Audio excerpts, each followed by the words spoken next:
November 15th, 2025. 2:43 a.m. The Black Sea looked almost peaceful. Along the edge of the Sheshkaris terminal in Novorossiysk, the heart of Russia's $100 billion oil artery, night shift technicians monitored gauges with the slow confidence of people who believed nothing could reach. Pressure levels stable, export logs steady, tankers moored quietly under the orange port lights. For Russia, this port was a fortress. For Ukraine, it was an opportunity. Far across the water, the opportunity was already moving. At 2:12 a.m., in a narrow Ukrainian inlet shielded by jagged concrete ruins, 6 naval drones slid into the water one by one. Their hulls, coated in radar-absorbing material, reflected nothing. Their electric motors hummed as faintly as insects. Their wake lines dissolved into the natural chop of the sea almost instantly. These weren't experimental units. They were the newest generation stealth profiles, low thermal masking, autonomous terrain following, and warheads specifically designed to cripple hardened energy infrastructure.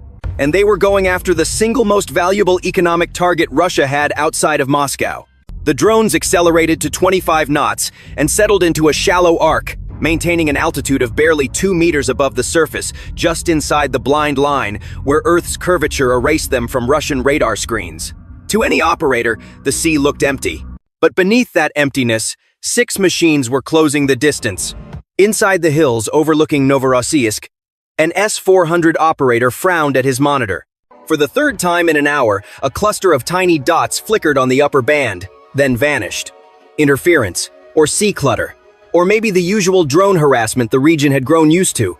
The officer wrote a brief note in the log, "Unconfirmed aerial noise," and moved on. He didn't know he had just dismissed the first warning. 30 kilometers from the port, Ukraine triggered Phase 2.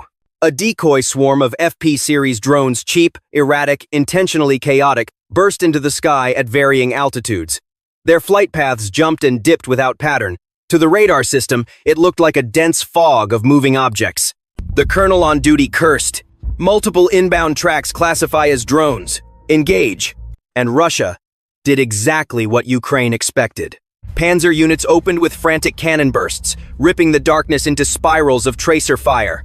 Then S-300 and S-400 batteries fired their interceptors upward, streaking white through the sky like desperate spears. From the docks, Russian sailors began recording the spectacle. Bright flashes, curving missile trails, explosions blooming high above the port like a macabre fireworks display. One voice was heard saying, "They're shooting at everything tonight." And they were. But everything didn't include the real threat. The FP swarm had done its job. All attention was pulled upward. All missile tubes pointed skyward. All operators were locked onto the wrong direction. Meanwhile, barely visible against the black water, the naval strike drones continued sliding forward, silent, low, unstoppable. 9 minutes later, the drones entered their terminal corridor. Their propulsion systems switched into quiet mode turbine. Stabilizers adjusted, and their onboard computers activated thermal recognition. Pump station detected. Manifold junction detected. Tank farm multiple signatures detected. Auxiliary power station verified. Each drone selected its target. Each warhead armed. At the Sheshkaris terminal, no one noticed anything unusual until a technician heard a faint rumble from the water below. Not from the sky, not from the hills. From the sea. He stepped out onto the balcony, squinting into the darkness. A solitary shape rose from the surface 5 meters ahead of the breakwater, gliding impossibly fast, its hull black, its bow low, its outline unmistakably artificial. The technician's breath caught. He opened his mouth to shout, but the first naval drone struck before he could make a sound. A white flash swallowed the pumping station. A shockwave ripped through the terminal. Concrete shattered, pipelines buckled, and a fireball tore upward into the sky, illuminating the port like daylight. Oil pressure across the CPC network spiked violently. Alarms blared. Monitors flickered red. The $100 billion artery had been cut open, and the attack wasn't even halfway finished. The shockwave from the first blast rolled across the port like a tidal wave of fire. Inside the control tower, lights flickered, monitors glitched, and the emergency alarms designed for pipeline pressure failures, not explosions, screamed in distorted bursts. Before the technicians could understand what had happened, the second naval drone broke the surface in a sharp rise, its low-slung bow glinting for a split second in the firelight. It accelerated straight toward the manifold, the heart of the terminal. The technician who had seen the first drone dove behind a console as the second impact hit. The explosion wasn't loud, it was overwhelming. A deep, concussive roar that vibrated through concrete and bone. The manifold split open as if struck by an invisible hammer. Hundreds of thousands of barrels worth of crude surged out in a pressurized jet, turning the base of the structure into a lake of oil that ignited instantly. A curling fireball ripped upward, painting the sky orange and bending metal like soft wire. The CPC pipeline was no longer functioning. It was bleeding. Down on the docks, sailors panicked. Some ran toward shelter. Others filmed the scene with shaking hands. Their recordings captured the impossible giant columns of flame rising from the port, alarms echoing across the water, and a spreading wave of burning oil sliding across the loading area like a living creature. Someone shouted, "Sheshharis is hit, the terminal is hit." Another voice, shaky and terrified. Where are they coming from? The sky or the sea? Neither answer mattered. Ukraine had breached the supposedly impenetrable zone. The third drone was already seconds from its target. It skimmed the water at impossible speed, barely a shadow under the firelight, until it rose sharply and slammed into the auxiliary power building, the one structure the terminal needed most in this moment. The explosion was smaller but more devastating. The roof collapsed inward, every circuit inside vaporized, and the entire port went dark. Control systems froze on their last active frame. Fire suppression valves stayed shut. Emergency pumps failed to activate. And in the tank farm, pressure began rising dangerously inside the nearest storage units. The drone strikes had done more than blowholes in the port. They shut down every system designed to stop a disaster. The final wave of drones arrived without resistance. 3 of them surged toward the tank farm, their navigation systems tracking the massive thermal signatures ahead, towering steel cylinders glowing faintly in the night. Their shape, their size, their heat pattern, every detail matched the preloaded models inside the drone's memory. The first drone hit low. A horizontal burst sliced open the tank's shell.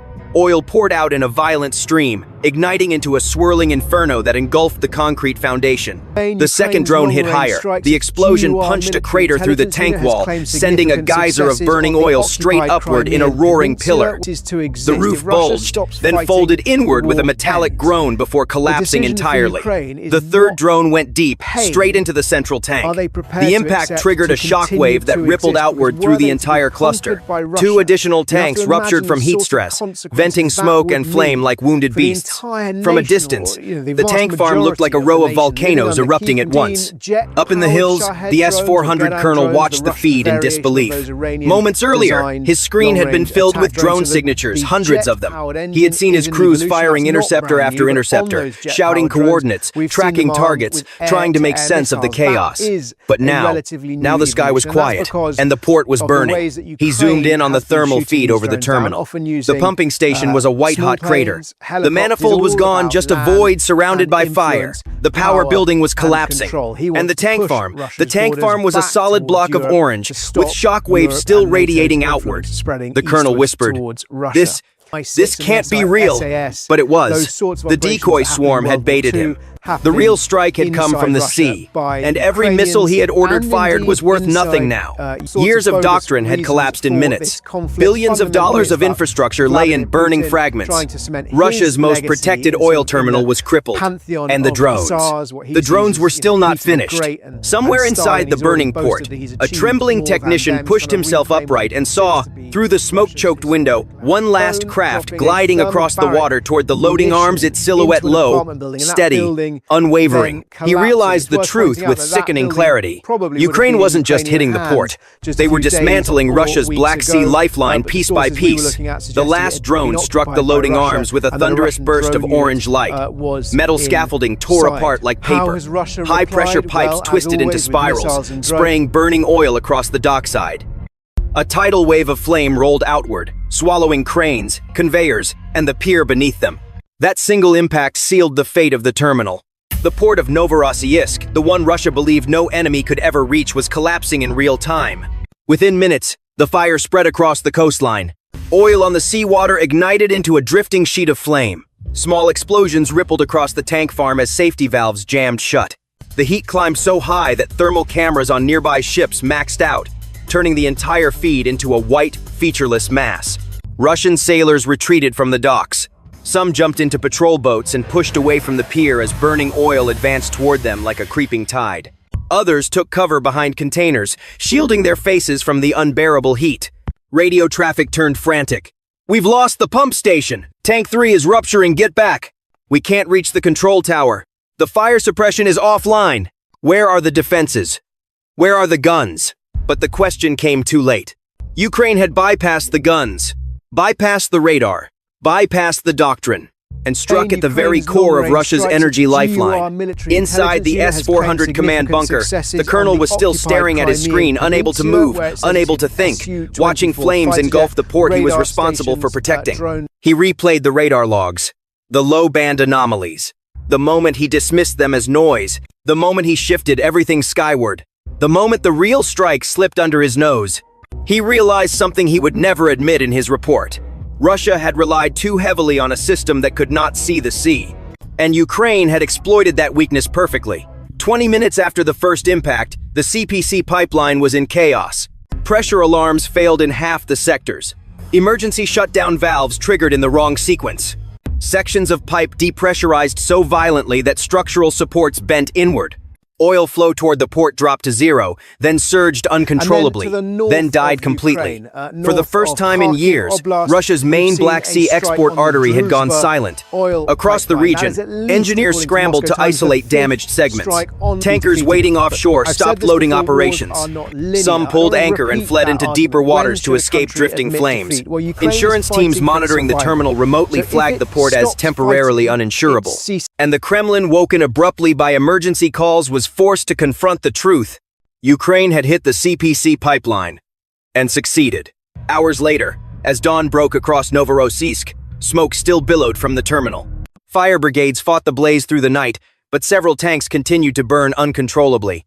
The manifold lay in ruins. The pumping station was gone. The loading arms were twisted skeletons. What had once been Russia's most protected port was now a blackened crater on the coast. Satellite images released at sunrise told the full story. 3 tanks destroyed. Severe damage to 2 more. Pumping station annihilated. Manifold junction non-existent. Power building collapsed. Loading arms destroyed. Multiple docks damaged or burning. A sheen of black oil floating across the bay for hundreds of meters. And in the center of it all, 6 impact points. 6 drones. 6 hits. No misses. It was the most precise naval drone strike of the war. The strategic consequences were immediate. Oil prices spiked within an hour of the first satellite photo. Global shipping advisories listed the port as high risk. Insurance premiums for Russian tankers surged. 2 international buyers paused CPC deliveries entirely until damage assessments stabilized. For Russia, the message was brutal. Air defenses alone could not protect its economic arteries. The untouchable Novorossiysk was touchable. Sea-skimming drones had changed the rules of Black Sea warfare. And for Ukraine, the operation marked a new phase. The front line was no longer limited to trenches, artillery duels, or missile barrages. It now reached deep into Russia's critical infrastructure ports, pipelines, fuel depots, and export terminals. The war had moved into the arteries of the Russian economy. As the fires continued to burn, a Russian technician, eyes red from smoke, uniform covered in soot, stood on a ruined platform overlooking the destruction. He stared at the shattered tanks, the melted pipelines, the fragments of machinery glowing faintly in the early morning light. His voice, captured in a shaky video, later posted online, summed up the night in a single sentence. They didn't just hit the port, they cut the country open. Ukraine's strike on the CPC terminal will be remembered not just for its precision, but for what it proved. No matter how deep, how defended, or how expensive the target, if Ukraine wants to reach it, they will. Thank you for watching. To stay updated on new videos, please subscribe and turn on notifications. And let us know your thoughts in the comments below.